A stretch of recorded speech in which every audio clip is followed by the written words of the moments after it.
Das war es nicht. Wir haben keinen Schnee.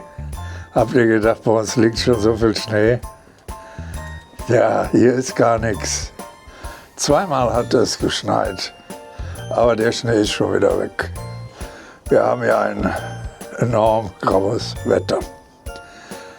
Hallo zusammen. Ich bin wieder da, mal wieder selber vor der Kamera, denn ich wollte mich bedanken. Bedanken für die ganzen Abonnenten, bedanken für die ganzen Sponsoren, die mich unterstützen, bedanken für die ganzen Likes und die ganzen Kommentare und dafür, dass ihr mir die Treue haltet. Weihnachten steht vor der Tür, das brauche ich ja nicht zu sagen. Ja, das neue Jahr ist auch gleich da und ich möchte hier einen kleinen Jahresrückblick machen. Ist nicht alles so gelaufen, wie es sollte, aber was soll's, das ist eben das Leben. Ich bin mit meinen Hunden unterwegs, ich sitze jetzt hier an einer Kotta und wir drehen hier eine Runde. Das Wetter ist, wie man sehen kann, total grau. Wir haben letzte Woche das erste Mal Sonne gehabt, nach über 6 Wochen.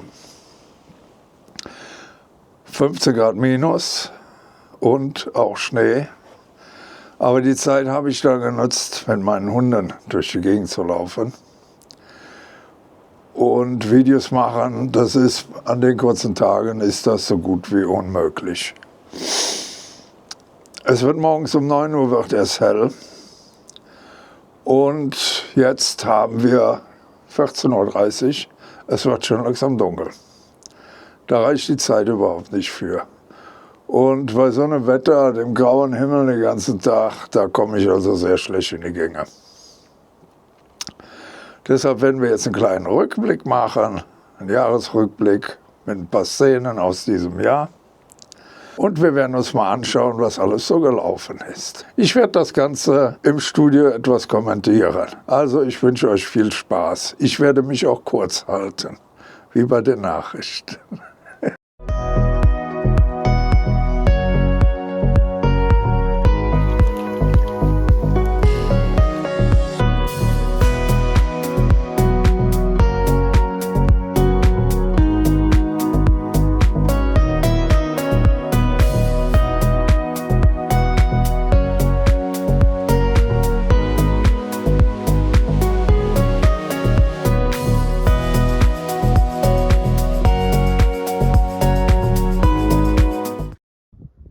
Der Januar war ein eigenartiger Monat.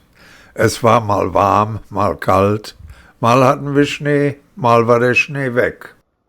Die Temperaturen lagen zwischen +2 und -25 Grad. Damals lebte ich noch in Suomenniemi auf dem Bauernhof. Hier seht ihr den Kuolemusee. Im Vordergrund war die Eisbahn zu sehen. Die Eisstraße ist noch nicht eröffnet und man kann hier sehr gut erkennen, dass überall das Wasser steht. In Patakoski, die Stromschnellen sind auch eisfrei gewesen. Als ich in Helsinki war, lag überhaupt kein Schnee. Nur der Matsch war noch zu sehen. Und das war Ende Januar. Das Autofahren war nicht immer einfach. Wir fuhren auf Schnee, auf Eis oder wie hier zu sehen, auf Schneematsch. Man musste höllisch aufpassen. Die Wetterkapriolen setzten sich auch im Februar fort. Die Tage wurden endlich länger, es gab mehr Sonne, aber der Winter wollte immer noch nicht so richtig. Es war uns relativ egal, denn normalerweise haben wir im Februar bis zu -30 Grad. Und wir waren deshalb froh, dass es nicht ganz so kalt war. Denn man konnte draußen viel mehr unternehmen. Auch im Februar war ich auf der Messe in Helsinki. Diesmal war es die Outdoor-Messe. Wir sind jetzt hier im März kam dann so langsam der Frühling und ich besuchte mit den Hunden dann Mikkeli. An dem alten Pfarrhaus machte ich dann ein Video. Und auf der Nachhausefahrt durften wir uns in die lange Schlange eines Schwertransports einreihen, der unsere Heimreise um ca. eine Stunde noch verlängert hat. Auf der Eisstraße war ich im März natürlich auch noch. Allerdings hatten wir tagsüber schon Temperaturen über dem Gefrierpunkt und es war etwas Wasser auf dem Eis. Normalerweise ist es relativ unproblematisch, nur bin ich auf dem Rückweg etwas später gefahren und das Wasser war natürlich noch mehr, denn die Sonne brannte den ganzen Schnee weg und durch das Filmen, das Führen der Kamera, bin ich von der Straße abgekommen. Und wie man hier sehr gut sehen kann, sieht man überhaupt keine Straße mehr. Die Holzstöcke, die normalerweise rechts und links an der Seite stehen, die sind mittlerweile umgefallen. Und naja, da reicht ein Moment, den man nicht aufpasst und dann geht man in die falsche Richtung. Das hat natürlich einen sehr großen Nachteil. In dieser Gegend, wo ich gefahren bin, da war das Eis schon relativ dünn. Es war so viel Wasser da, dort konnte ich noch nicht mal anhalten, denn dann wäre ich nicht mehr weggekommen. Ein Traktor dann zu rufen zum Abschleppen, das wäre unmöglich gewesen. Ich habe es aber doch geschafft, nach Hause zu kommen und das Video könnt ihr euch auch anschauen. Ich habe ja damals ein Video gemacht. Die Tage wurden im April spürbar länger und der Schnee wurde weniger. Mitte April an meinem Geburtstag konnte ich schon Fisch bei mir im Hof räumen und ansonsten war ich damit beschäftigt, die Koffer zu packen. Denn kurz danach ging es los mit dem Umzug nach Imatra, an die russische Grenze. Nur 5 Kilometer entfernt lebe ich jetzt. Frühlingszeit ist Möcki-Zeit. Anfang Mai waren wir noch kurz am Möcki, haben dort nach dem Rechten geschaut und ein paar Sachen dorthin gebracht, die nicht unbedingt mit mir an die Grenze mussten. Wir sind noch ein bisschen durch die Wälder gestreift, bei schönen 10 Grad, angenehm, nicht zu warm, nicht zu kalt. Und dann ging es wieder zurück nach Hause und es wurde weitergepackt. In den nächsten Tagen nahmen wir Abschied von der ganzen Gegend, striffen nochmal durch die Natur, schauten an unseren Lieblingsplätzen vorbei, bis wir dann Richtung Imatra fuhren. Mehrere Hänger voller Sachen transportierte ich in mehreren Wochen dorthin und ich hatte zum Glück ein schönes Häuschen gefunden mit einer kurzen Treppe für meinen Hund Thor, denn er konnte kaum noch laufen. Seine Beinmuskulatur lässt nach durch sein Alter. Er wurde im November 10 Jahre alt. Und das ist für einen Herdenschutzhund schon ein beachtliches Alter. Der Juni war sehr verregnet. 5,5 Tage in der Woche hatten wir nur Regen. Ich hatte also Zeit, hier im Haus alles ordentlich einzuräumen, die Sachen zu verstauen. Zwischendurch bin ich dann noch durch die Gegend gefahren, habe mich hier umgeschaut und wollte dann auch meinen Garten machen. Aber durch das ganze Wasser, durch die ganze Sonne, eben das lange Licht, was wir tagsüber hatten, ist hier alles gewachsen wie verrückt und es war nur noch ein Kampf. Der Juli war sehr heiß und ich war sehr viel unterwegs. Ich war an der Salpa-Linie in Ruokolahti, die allerdings voll Wasser stand. Auf der Insel Rastiniemi in Lappeenranta habe ich die Dampfschiffe besucht. Juhanranta, Ruokolahti habe ich gesehen. Das Arbeitermuseum in Imatra. Mit der Drohne bin ich geflogen und ich war auch bei Prisma einkaufen in diesem riesen Einkaufszentrum, wo man sich die Füße wundlaufen kann.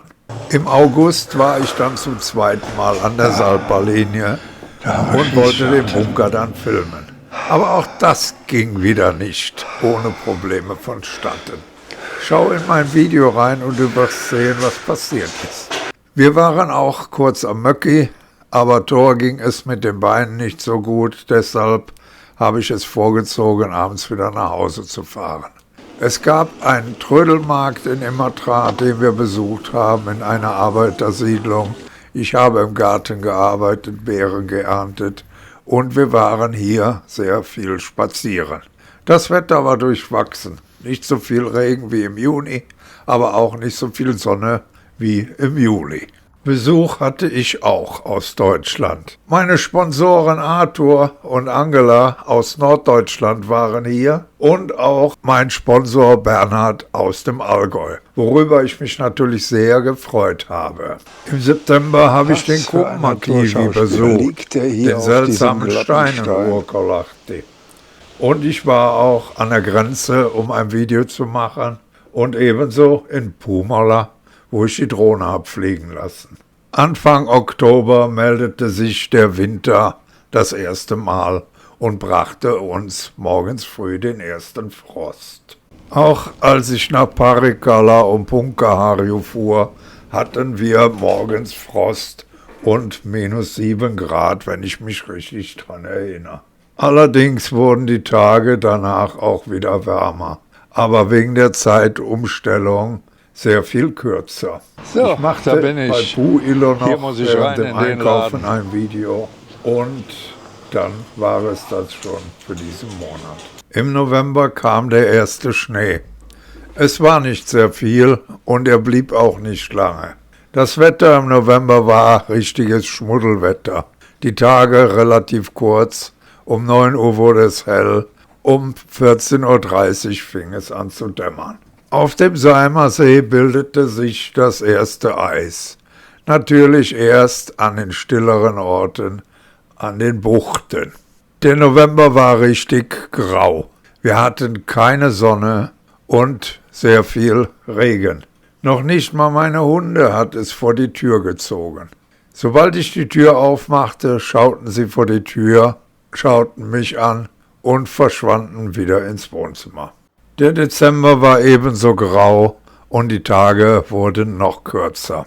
Im Prinzip könnten wir diesen Monat auch überspringen, denn er ist auch nicht anders als der November. Ich habe relativ wenig Videos gemacht, denn bei so einem Wetter, da hat man absolut keine Lust und ich hätte auch nicht gewusst, was ich filmen sollte. Die Weihnachtsmärkte waren verregnet und da bin ich dann auch gar nicht hingefahren. Das war es für dieses Jahr. Damit ihr etwas in Weihnachtsstimmung kommt, baue ich noch dieses ältere Video für euch ein. Ich möchte mich noch einmal bedanken bei allen, bei meinen Sponsoren, bei meinen Abonnenten, bei allen Zuschauern und wir sehen uns im nächsten Jahr. Bleibt gesund und munter und hoffentlich bis zum Januar.